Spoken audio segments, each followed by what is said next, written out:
छोटे से गांव रामपुर में जीवन हमेशा सरल और सुखद था। यहां लोग एक दूसरे की मदद करते और अपने दुख सुख बांटते थे। इस गांव में अजय और विजय नाम के दो दोस्त रहते थे। अजय किसान का बेटा था, जबकि विजय का परिवार कपड़ा बुनने का काम करता था। दोनों बचपन के साथी थे और एक दूसरे के बिना उनका जीवन अधूरा सा था। अजय और विजय का बचपन खेलकूद में बिता। वे दोनों खेतों में दौड़ते, आम के पेड़ों पर चढ़ते और नदी में तैरते। वे एक दूसरे के लिए कुछ भी करने को तैयार रहते थे। उनके बीच इतनी गहरी दोस्ती थी कि लोग उन्हें राम लखन कहते थे। समय बीतता गया और अजय और विजय बड़े हो गए। अजय का सपना था कि वह अपने पिता की तरह एक अच्छा किसान बने और अपनी जमीन को अधिक उपजाऊ बनाए। वहीं विजय चाहता था कि वह अपने पारिवारिक काम को बढ़ाकर पूरे गांव को कपड़े मुहैया कराए। दोनों अपने अपने सपनों के पीछे लगे रहे, लेकिन उनकी दोस्ती में कोई कमी नहीं आई। अजय ने अपने पिता के साथ मिलकर नई तकनीकों का प्रयोग करना शुरू किया ताकि उनकी फसलें बेहतर हो सकें। वह हमेशा विजय से अपने काम की बातें करता और विजय उसे प्रोत्साहित करता। विजय भी अपने काम में निपुण होता गया। उसने नई बुनाई की मशीनें खरीदीं और अपने काम को विस्तार दिया। अजय उसकी मेहनत देखकर खुश होता और उसकी तारीफ करता। एक दिन गांव में एक नया आदमी आया जिसका नाम रमेश था। रमेश बहुत चालाक और धूर्त व्यक्ति था। उसने देखा कि अजय और विजय दोनों बहुत मेहनती और ईमानदार हैं। उसने अपने दिमाग में एक योजना बनाई और दोनों को अपने जाल में फंसाने की सोची। रमेश ने अजय और विजय से दोस्ती करने की कोशिश की और धीरे धीरे उनके बीच में घुसने लगा। रमेश ने अजय को बड़े बड़े सपनों के सब्ज बाग दिखाए। उसने कहा, अजय, तुम बहुत मेहनती हो, लेकिन इस मेहनत का तुम्हें पूरा फल नहीं मिल रहा है। अगर तुम मेरी बात मानो तो मैं तुम्हें जल्द ही अमीर बना दूंगा।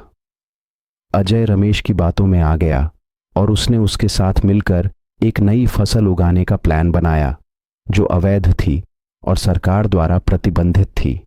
अजय को लगा कि वह अपने परिवार की स्थिति को सुधार सकेगा और गांव में सम्मान पा सकेगा। विजय ने जब अजय को रमेश के साथ देखा और उसकी योजनाओं के बारे में सुना तो उसे बहुत दुख हुआ। उसने अजय को समझाने की कोशिश की, अजय, यह रास्ता गलत है। यह तुम्हारे और हमारे गांव के लिए अच्छा नहीं है। नाजायज फायदा हमें कभी सच्ची खुशी नहीं दे सकता। लेकिन अजय ने विजय की बात को नजरअंदाज कर दिया और रमेश के साथ मिलकर अपने नए प्लान को अंजाम देने में जुट गया। कुछ महीनों बाद अजय की फसलें बहुत बढ़िया हुईं और उसने बहुत सारा पैसा कमाया। गांव में लोग उसकी तारीफ करने लगे, लेकिन विजय का दिल टूट गया था। उसे अपने दोस्त की गलत राह पर जाने का गहरा दुख था। एक दिन पुलिस गांव में आई और अजय को अवैध फसल उगाने के आरोप में गिरफ्तार कर लिया। अजय की सारी संपत्ति जब्त कर ली गई और उसे जेल भेज दिया गया। जेल में अजय को अपने किए पर गहरा पछतावा हुआ। उसे समझ में आया कि विजय सही था और नाजायज फायदा कभी भी सच्ची खुशी नहीं दे सकता। उसने विजय से मिलने की इजाजत मांगी और जब विजय उससे मिलने आया तो अजय ने उसे गले लगाकर माफी मांगी। उसने कहा, मुझे माफ कर दो विजय, मैंने लालच में आकर अपनी दोस्ती और अपने गांव का नाम खराब कर दिया।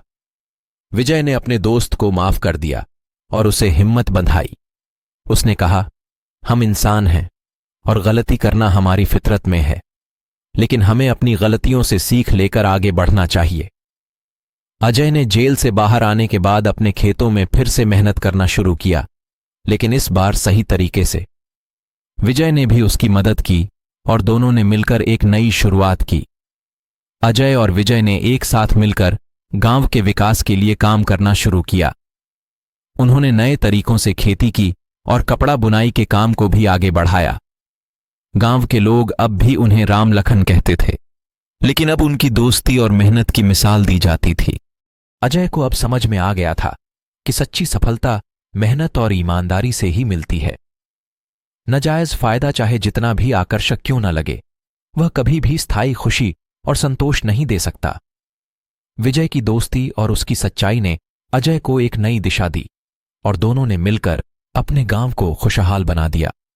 रामपुर गांव में अब भी अजय और विजय की कहानी सुनाई जाती है। लोग उन्हें देखकर सच्ची मेहनत और ईमानदारी का महत्व समझते हैं। अजय ने अपनी गलती से सीखा कि नाजायज फायदा चाहे कितना भी लुभावना क्यों न हो, वह अंततः दुख और पछतावे का कारण बनता है। वहीं विजय ने साबित कर दिया कि सच्ची दोस्ती हर मुश्किल को पार कर सकती है।